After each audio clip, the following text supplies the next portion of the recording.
நான் 10th standard படிக்கும்போது எங்கள் தமிழ் டீச்சர் அற்புதம் மிஸ் எப்பவுமே ஒரு வார்த்தை சொல்லுவாங்க, செய்வன திருந்த செய்.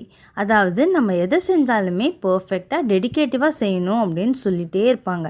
அது என் மனசில் அப்படியே பதிஞ்சிடுச்சுங்க. நான் எதை செஞ்சாலுமே பர்ஃபெக்டாக இருக்கணுன்ட்டு ரொம்ப எதிர்பார்ப்பேன். அதே தான் இப்போ என் பசங்களுக்கும் அந்த வார்த்தையை நான் அடிக்கடி சொல்லி கொடுப்பேன். நல்லாசிரியர் விருது வாங்கினா தான் அவங்க நல்ல டீச்சர்லாம் கிடையாது. அவங்க டீச்சருன்ற ப்ரொஃபஷன் சூஸ் பண்ணதே கிரேட் அச்சீவ்மெண்ட்னே சொல்லுவேன். அந்த டீச்சரால் தான் ஒவ்வொருத்தரும் எவ்வளோ நல்ல நல்ல பொசிஷன்லலாம் இருக்காங்க.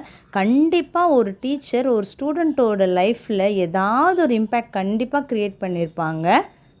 டீச்சர்ஸ் சொல்கிற விதம் வேணால் ஸ்ட்ரிக்டாக இருக்கலாம், சில பேர் கைண்டாக பொலைட்டாக சொல்லலாம். ஆனால் அவங்க சொல்கிறது நல்லதுக்கு தான்ட்டு இப்போ புரியுது. நம்ம ஃப்ரெண்ட்ஸ்லாம் கூட ஒன்றா கூடணும்னா நம்ம டீச்சர்ஸை பற்றி பேசாமல் இருக்கவே மாட்டோம். அந்த மாதிரி உங்களுக்கு பிடிச்ச டீச்சர்ஸ் யாருன்ட்டு கமெண்ட் பண்ணுங்கள்.